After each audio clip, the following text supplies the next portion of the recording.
नमस्कार साथियों। सहायक अध्यापक भर्ती का मामला उच्च न्यायालय में जिस प्रकार से लगातार तारीख पे तारीख और विलंब होता जा रहा है, उससे जो अभ्यर्थी हैं उनको परिणाम को लेकर उनकी उत्सुकता लगातार बढ़ रही है और उनका आक्रोश भी आयोग और सरकार पर लगातार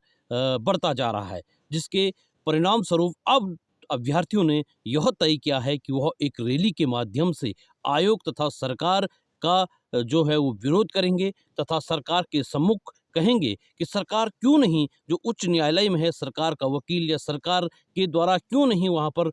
ठोस बहस या ठोस पहलुओं पर चर्चा की जा रही है। जिस तरह से वहाँ पर लगातार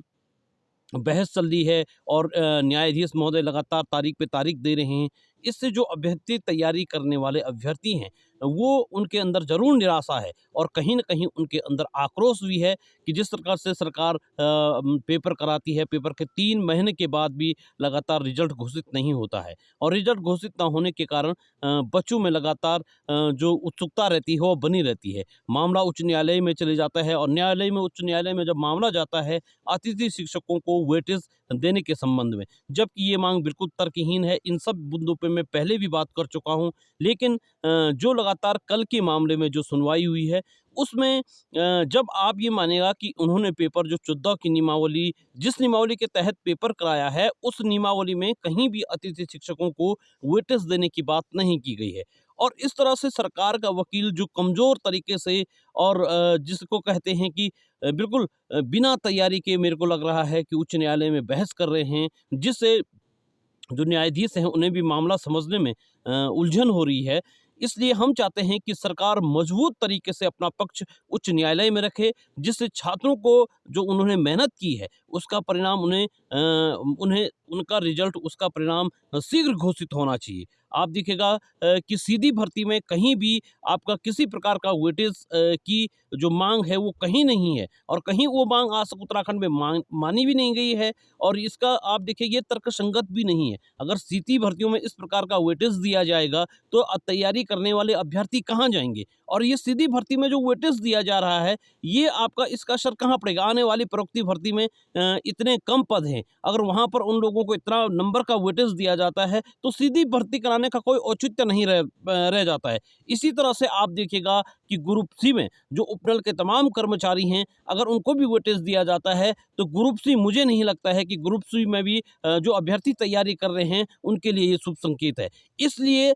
ये लड़ाई हम सब बेरोज़गारों की है और ज़रूर इस लड़ाई में आप भाग लीजिएगा। हम सरकार को ये कहेंगे कि आप उच्च न्यायालय में आपका अच्छे तरीके से दलील दीजिएगा, ताकि तर्कसंगत वहाँ पर जो है तर्क वितर्क हो सके और एक बिल्कुल सही निर्णय आपका न्यायाधीश के द्वारा दिया जा सके, क्योंकि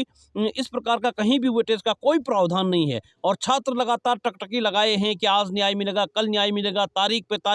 तारीख इस तरह से मिल रही है, जिससे छात्र अपने भविष्य के प्रति चिंतित हैं और लगातार छात्रों के बीच में आक्रोश पनपना बिल्कुल स्वाभाविक है। जिस तरह से पहाड़ी अंचलों में छात्र बड़ी विषम परिस्थितियों में तैयारी करता है और उसके बाद तैयारी करने के बाद अपने परिणाम को लेकर भी जिस प्रकार की उत्सुकता रहती है, होना ना होना वो अलग बात है, लेकिन आप निष्पक्ष तरीके से परिणाम निकालेगा। इतना कोर्ट में इस प्रकार का विलंब होगा। एक तरफ तो माननीय शिक्षा मंत्री कहते हैं कि हम दिसंबर तक इनको ज्वाइनिंग दे देंगे और एक तरह से आप इस प्रकार से आपका वकील वहाँ पर ठोस तरह से दलील नहीं दे पा रहा है, तो ये किस प्रकार का रवैया है? आयोग लगातार